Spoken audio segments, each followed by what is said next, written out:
अस्सलाम वालेकुम एवरीवन। हम लोग लास्ट टाइम मैट्रिसेस और वेक्टर्स से रेलिवेंट थोड़ा सा काम किया था। आज के लेक्चर में मैं उसी को थोड़ा सा एक्सटेंड करूँगा बेसिक लेवल के ऊपर। कंसिडर करें कि हम लोगों ने जो काम करना है होपफुली आप लोगों को नज़र आ रहा होगा। सो चेकिंग वेदर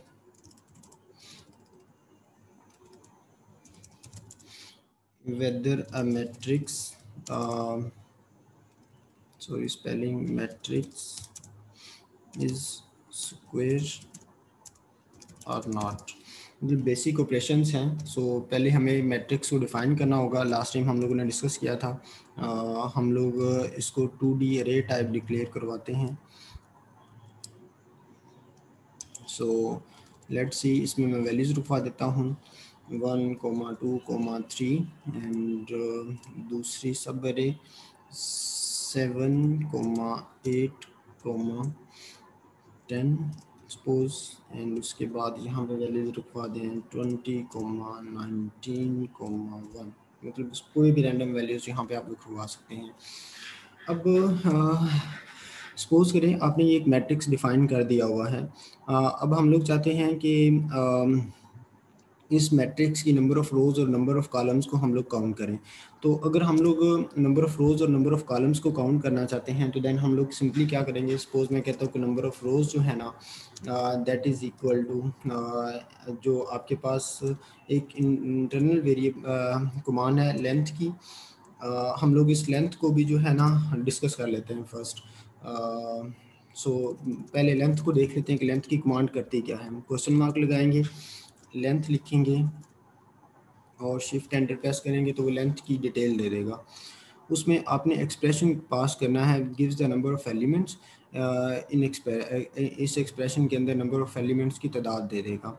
नाउ अगर अरे पास करेंगे, 1D अरे पास करेंगे तो नंबर ऑफ़ एलिमेंट्स की काउंट दे देगा। लेकिन यहाँ पे अब हमारे पास 2D अरे है, तो इसमें हम लोग जब 2D अरे पास करेंगे तो इसके अंदर वो नंबर ऑफ़ सब अरेज की काउंटिंग दे देगा। मतलब जो सब अरे 1, सब अरे 2, सब अरे 3, यानी कि इसकी जो लेंथ नंबर ऑफ़ रोज़ होंगी वो तकरीबन 3 देगा। सो लेट्स सी कि वो इसको किस तरह से काम करता है। सो नंबर ऑफ़ रोज़ जो हैं that is equal to length की कमांड, और इसमें हम लोग क्या पास कर देंगे, m पास करेंगे तो वो इसकी नंबर ऑफ़ रोज़ को काउंट करके दे देगा। सपोज मैं शिफ्ट एंटर प्रेस करता हूँ तो वो 3 दे रहा है। अब सिमिलरली अगर मैंने नंबर ऑफ़ कॉलम्स को काउंट करना है तो इसका क्या मतलब है कि वो इस एम अरे के पहले इंडेक्स की काउंटिंग कर ले, पहले इंडेक्स की कर ले या दूसरे की कर ले या तीसरे की कर ले। पहले इंडेक्स की काउंटिंग करेगा तो मैं उसको कहता हूँ कि नंबर ऑफ़ कॉलम्स किस चीज़ के इक्वल होंगे, number of columns will be equal to again length ही यूज़ करूँगा और इसके अंदर मैं क्या पास करूँगा, m।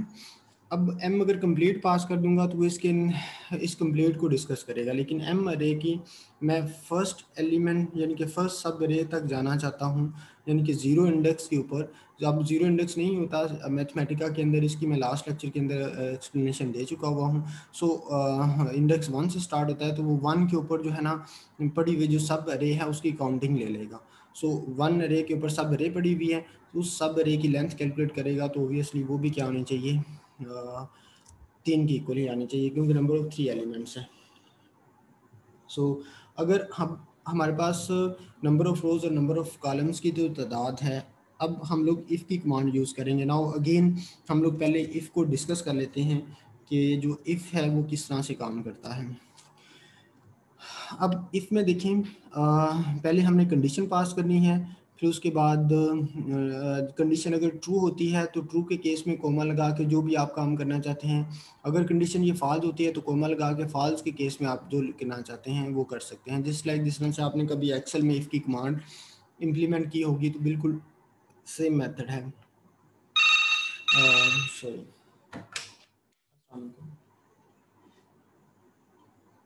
ठीक ठाक, मैं ना वीडियो लेक्चर रिकॉर्ड कर रहा हूँ। सो नेक्स्ट जो है ये बिल्कुल एक्सेल टाइप कमांड है। सो इसमें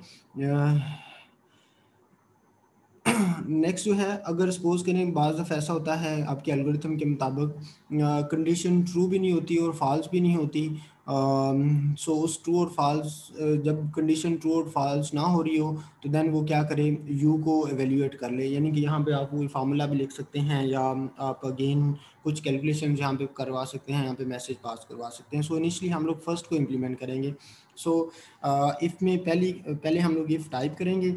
इफ़ में हमने यहाँ पे कंडीशन लिखनी है। कंडीशन क्या हो सकती है कि नंबर ऑफ़ रोज़ और नंबर ऑफ़ कॉलम्स अगर बराबर हैं, नंबर ऑफ़ रोज़ बराबर हैं, बराबर के लिए हम लोग, इक्वल के लिए हम लोग क्या करते हैं, ये कंपैरेटर का वर्ड यूज़ करते हैं। कंपैरेटर जिसके अंदर डबल इक्वल होता है, जिसमें हम लोग कंपैरिजन कर रहे होते हैं, कंपैरेटर का लफ्ज़ यूज़ होता है। सो अगर नंबर ऑफ़ कॉलम्स के इक्वल है तो देन हम लोग क्या करेंगे, अगर ये कंडीशन ट्रू होती है तो ट्रू के केस में इसको कह सकते हैं कि it is a square matrix.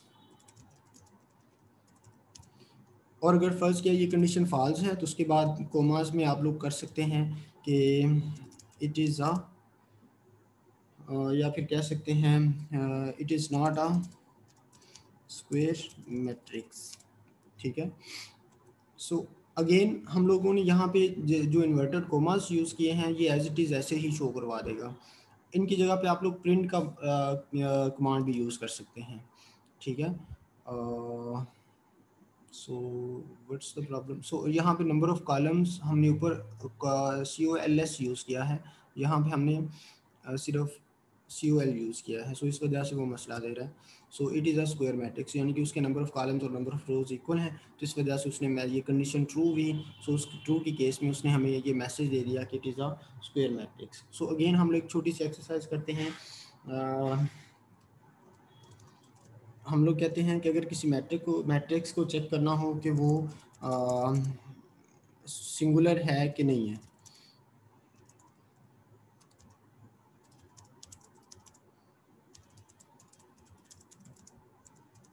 अब सिंगुलर मैट्रिक्स क्या होता है,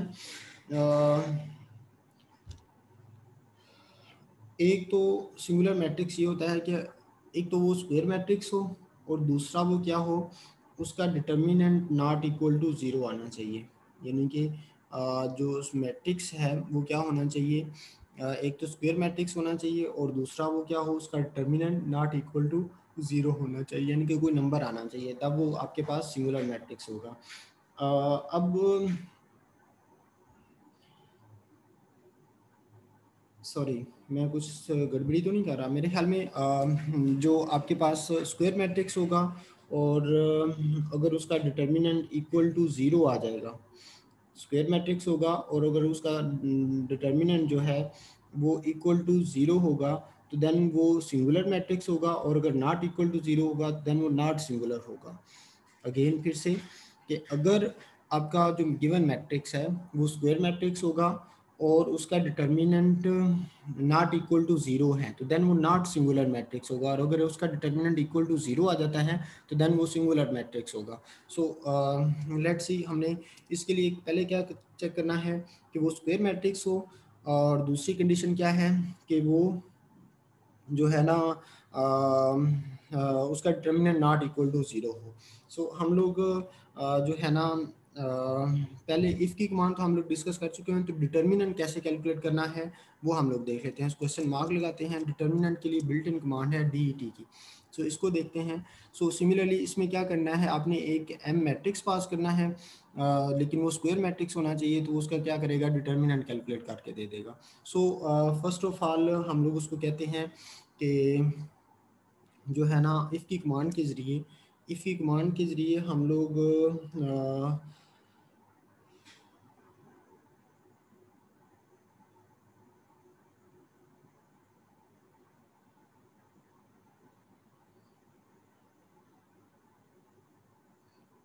इफ़ की कमांड के अंदर हम लोग पहले चेक कर लेते हैं कि number of rows equal to है नंबर ऑफ कॉलम्स के, और साथ एंड का ऑपरेटर, यानी कि दोनों कंडीशंस ट्रू होंगी तो देन वो काम करेगा। डिटर्मिनेंट में हम लोग उसको लिख देते हैं, मैट्रिक्स M पास करेंगे। तो अगर ये कंडीशन ट्रू होती है, again determinant not equal to zero, not के लिए ये वाला और इक्वल प्रेस करेंगे, उसके बाद स्पेस दबाएंगे तो ऑटोमेटिकली वो उसको क्या कर देगा, नॉट इक्वल कर देगा। सो अगेन शिफ्ट प्रेस करके 1 के ऊपर ये सिंबल दिया हुआ है फैक्टोरियल टाइप, उसके बाद इक्वल प्रेस करेंगे और स्पेस प्रेस करेंगे तो वो नॉट इक्वल कर देगा। ठीक है, नॉट इक्वल टू 0 है तो देन वो क्या कर दे, उसको प्रिंट करवा दे। प्रिंट की कमांड आप लोगों ने होपफुली यूज़ की होगी। सो प्रिंट की कमांड के अंदर क्या लिख दे, it is not a singular matrix, yes.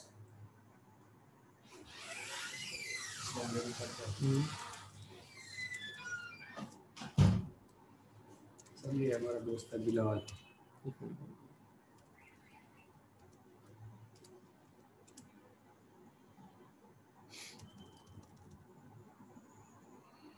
एक मिनट बैठ जाता है। सो अगर उसका डिटर्मिनेंट नॉट इक्वल टू 0 है तो ये आपके पास नॉट सिंगुलर मैट्रिक्स होगा और इसका डेफिनेटली कोई ना कोई इन्वर्स एग्जिस्ट करता होगा। सो हम लोग कह देते हैं कि इसका इन्वर्स जो है ना वो इस चीज़ के इक्वल है। सो प्रिंट की कमांड यहाँ पे ख़त्म होगी। सो कोमा के बाद मैं सेकंड स्टेटमेंट भी इसमें रखना चाहता हूँ तो यहाँ पे मैं सेमी कॉलन यूज़ कर लूँगा। सो जिस तरह से इफ़ की कमांड के अंदर यहाँ पे देखें कोमा जो है वो डिफ्रेंशिएट कर रहे हैं, तो यहाँ पे सिंपली इस कोमा के अंदर मैं ट्रू के केस में अगर कुछ एक से ज़्यादा काम करना चाहता हूँ तो देन जो है ना मैं यहाँ पे सेमी कॉलन यूज़ कर रहा हूँ। सो मैं इन्वर्स ऑफ मैट्रिक्स यूज़ कर लेता हूँ। INM mean inverse of matrix is equal to, inverse की एक कमांड है जिसके ज़रिए हम लोग क्या कर सकते हैं, मैट्रिक्स का इन्वर्स कैलकुलेट कर सकते हैं। सो इसमें मैं m पास कर दूंगा, वो इन्वर्स लेके किस में स्टोर करवा देगा, INM के अंदर, और साथ में उसको कह देता हूँ कि इसको वो ट्रेडिशनल फॉर्म के अंदर शो करवा दें, जो उसकी ट्रेडिशनल फॉर्म यानी कि मैट्रिक्स फॉर्म है उसमें रिप्रेजेंट करवा दे। अब यहाँ पे देखें मैं कोमा यूज़ करता हूँ।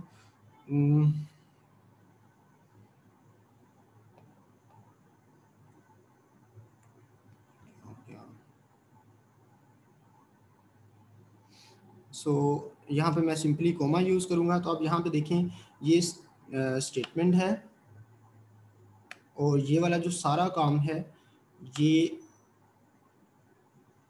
ट्रू के केस में है। अब सिमिलरली फॉल्स के केस में क्या होगा, फॉल्स के केस में वो सिंपली प्रिंट करवा दे कि जो आपका मैट्रिक्स है वो आपके पास जो है ना सिंगुलर है, अदरवाइज वो सिंगुलर है, it is a singular matrix. जी, so after running the program पहले उसने क्या दिया कि it is not a singular matrix, यानी कि इसका डिटर्मिनेंट एग्जिस्ट करता है, डिटर्मिनेंट इक्वल टू 0 नहीं है। और उसके बाद ड्यू टू दिस कमांड उसने क्या कर दिया, ऊपर जो मैट्रिक्स हम लोग ने डिफाइन किया है उसका इन्वर्स कैलकुलेट कर लिया है। सो होपफुली आप उनको समझ आ गई होगी। जी बच्चे, ये हमारा दोस्त है मैसेज आया है कि हायर एजुकेशन की तरफ से वो उसने लैपटॉप में अप्लाई किया हुआ था, ये उसी का या किसी और चीज़ का है?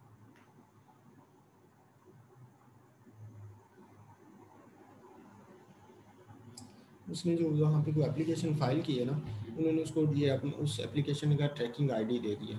ठीक है, थ्रू दिस आईडी वो जब उनसे कम्युनिकेट करेगा ना तो वो समझ जाएंगे कि ये कौन सी एप्लीकेशन है, उसमें क्या मसला है।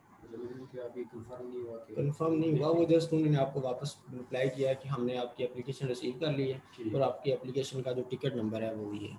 ठीक है, ऐसा तो डेमोन्स्ट्रेट कंफर्म हो चुके हैं, वो नीचे एप्लीकेशन दे दी हुई है, वो देखें कब तक करते हैं। क्या एप्लीकेशन दे दी? अभी वो टाइम गुजर चुका है, 21 तारीख तक देना था। कंफर्म तो नहीं होगा तो, लेकिन वो उनका अपना प्रोसीजर है ना। देखें आप एडमिशन के लिए अप्लाई करते हैं, एडमिशन के बाद प्रोसीजर स्टार्ट हो जाता है तो वो उसके लिए टाइम लगता है ना। आप ड्यूरिंग दैट टाइम तो नहीं ना एप्लीकेशन दे सकते। सर वो सब अपना पता नहीं चला था, मैंने तो फेसबुक के ऊपर पे हम नहीं चलाए ना, इस वजह से पता नहीं चला। तो दोस्तों से पता चला कि सर ने कहा मैसेज करते रहे। मैं तो कम्युनिकेट कर, मैं उसको ईमेल का भी रिप्लाई करता रहा हूँ।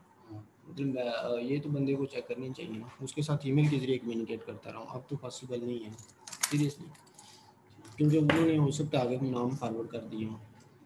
अगर उन्होंने कोई प्रोसीजर हो तो फिर तो मैं ये वो बता देनी चाहिए ऑफिस वाले। हाँ कि है कोई प्रोसीजर तो फिर वो ऑफिस वाला से पूछ लें। ठीक है, सो बच्चे नेक्स्ट हम लोग मैट्रिक्स की सिमेट्री को देखेंगे कि हम लोग ये कैसे डिस्कस करते हैं कि कोई मैट्रिक्स सिमेट्रिक है कि नहीं है। अब सिमेट्रिक की डेफिनेशन क्या है,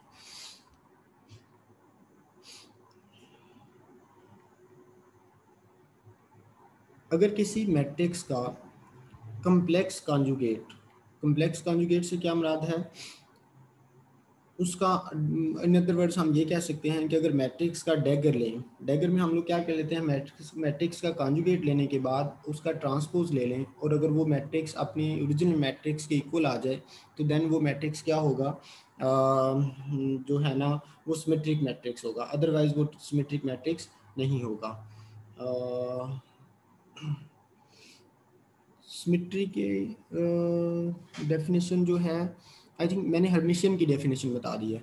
सो सिमेट्री के अंदर सिर्फ ट्रांसपोज मैट्रिक्स का ले लें और वो ओरिजिनल की इक्वल आ जाए तो देन वो जो है ना सिमेट्रिक मैट्रिक्स होगा। लेकिन अगर हम लोग कॉन्जुगेट लेके ट्रांसपोज लें और वो मैट्रिक्स अपने ओरिजिनल मैट्रिक्स के इक्वल आ जाए तो देन वो हर्मिशियन मैट्रिक्स होगा। सो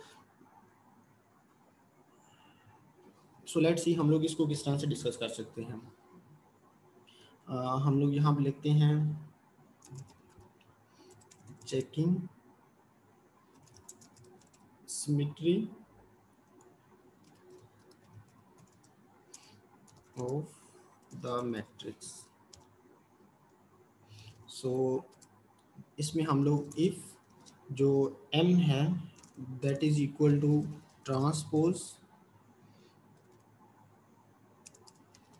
ट्रांसपोज ऑफ m, तो देन आपके पास जो मैट्रिक्स होगा वो सिमेट्रिक मैट्रिक्स होगा। आप लोग यहाँ पे m इज सिमेट्रिक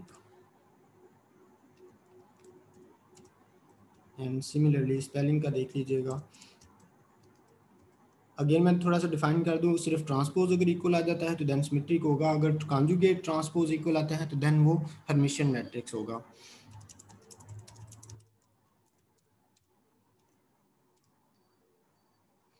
सॉरी शुरू में यहाँ पे स्क्वायर ब्रैकेट आएगी।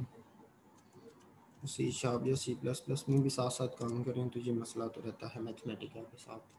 सो इसको equal to m is not a symmetric matrix. So let's suppose मैं यहाँ पे एक मैट्रिक्स डिफाइन करता हूँ m1 that is equal to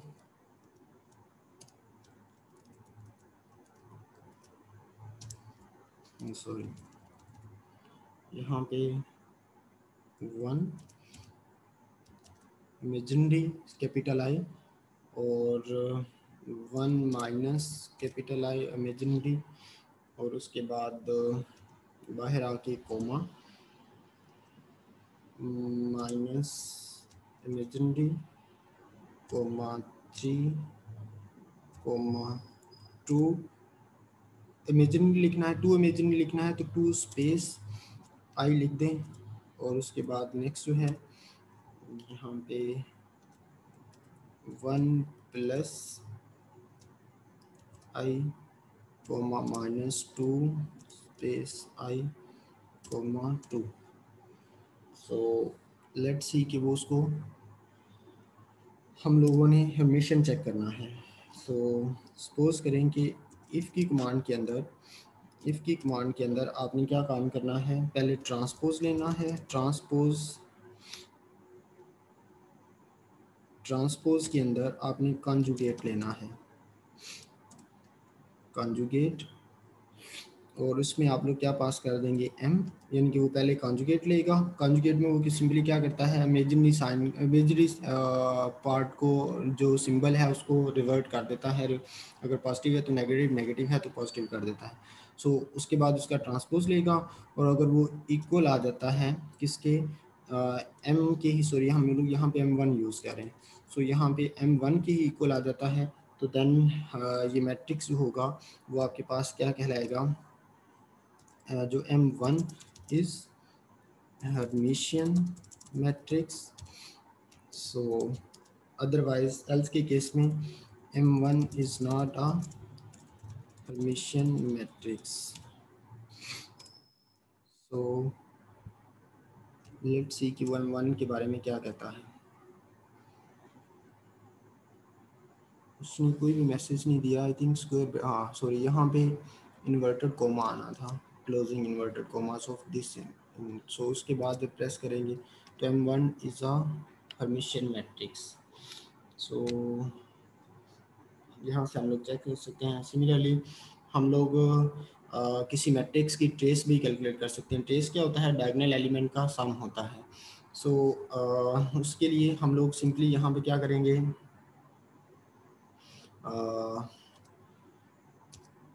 simply यहाँ पे फाइंडिंग, सपोज किसी मैट्रिक्स की ट्रेस कैलकुलेट करनी है, trace of square matrix. So उसके लिए हम लोग क्या करते हैं, trace will be equal to, हम लोग डायगोनल एलिमेंट्स को सम करेंगे। सो सम की कमांड है, इसमें हम लोग क्या करेंगे, मैट्रिक्स पास कर देंगे, सपोज एम पास करते हैं। तो उसके बाद एम को जब यूटिलाइज करना है, अगर हम लोग यहाँ पे पास करते हैं, डायगोनल एलिमेंट्स को पास करना है, तो इसका मतलब है कि हम लोग उसको जब आई और जे सेम होंगे, आई और जे सेम है तो इसका मतलब है मैं एक ही इंडेक्स यूज़ कर लेता हूँ, यानी कि आई की वैल्यू 1 होगी तो 1 1 पे सर्च करेगा, आई की वैल्यू 2 है तो 2 2 पे सर्च करेगा, एंड सो ऑन।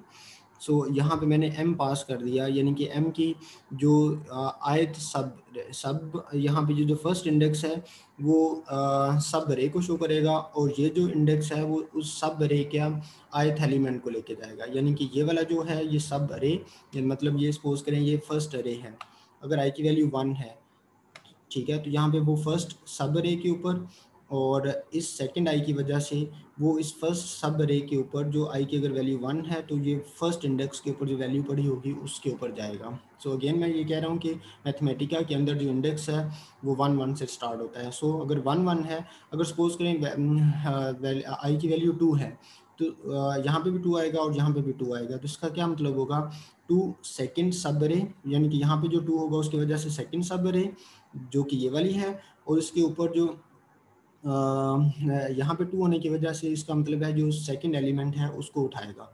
सो अब हम लोगों ने आई को रोटेट करना है। आई को कैसे रोटेट करना है, जो आई की वैल्यू है वो कहाँ से कहाँ तक जाएगी, आई की वैल्यू 1 से स्टार्ट होगी और कहाँ तक जाएगी, लेंथ ऑफ द मैट्रिक्स जाएगी। लेंथ में क्या आ जाएंगे, नंबर ऑफ कॉलम्स आ जाएंगे। तो चूंकि स्क्वायर मैट्रिक्स है तो इस वजह से लेंथ तक चले जाएँ या रो तक चले जाएँ एक ही बात है। सॉरी, लेंथ का एल कैपिटल आएगा, एन जी। आप यहाँ से ऑप्ट भी कर सकते हैं।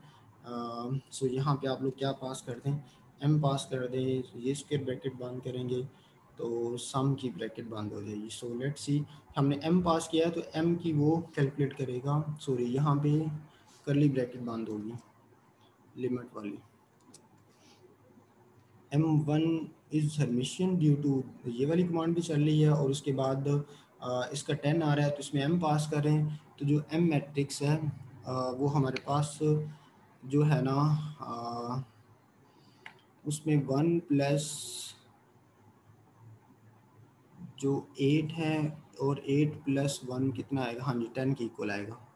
सो होपफुली आप लोगों को ये समझ आ गई होगी। सो अगेन एक चीज़ और देख लें इस लॉजिक को समझने के लिए। अब सपोज करें कि मैं यहाँ पे जो है इस मैट्रिक्स के अंदर 19 को अगर प्रिंट करवाना चाहता हूँ, सपोज करें इस 19 को प्रिंट करवाना चाहता हूँ, तो देन ये आपके पास थर्ड सब अरे है, थर्ड सब के अरे के अंदर सेकंड एलिमेंट है, तो मैं सिंपली क्या करूँगा, m के अंदर यहाँ पे 3,2 लिखूँगा तो वो 19 प्रिंट करवाएगा। ठीक है, तो ये बिल्कुल वही लॉजिक है, और इसी के मुताबिक यहाँ पे आई की वैल्यू पहले 1 होगी तो 1 1 एलिमेंट, फिर आई की वैल्यू 2 होगी। तो आप लोग यहाँ पे सिंपली अगर सपोज कर लें कि मैं इसके बाद m को भी प्रिंट करवाता हूँ, तो अब यहाँ पे देखिए 1 1 पोजीशन के ऊपर 1 पड़ा हुआ है, 2 2 पोजीशन के ऊपर 8 पड़ा हुआ है, और 3 3 पोजीशन के ऊपर 1 पड़ा है। 1 + 8 + 1 कितना हो जाएगा, 10, तो 10 आंसर आ रहा है। सो अगेन 3,2 के ऊपर क्या पड़ा हुआ है, जो है ना 19 पड़ा हुआ है। सो सिमिलरली अगर सपोज करें मैंने ये 3 प्रिंट करवाना है, तो इसका मतलब क्या है, m के अंदर मैं 1,3 पास करूँगा तो हमें वो क्या देगा, प्रिंट में 3 दे देगा। सो होपफुली आप लोगों को थोड़ी सी समझ आ गई होगी। सो बाकी नेक्स्ट लेक्चर के अंदर इंशाल्लाह। ओके, अल्लाह हाफिज़।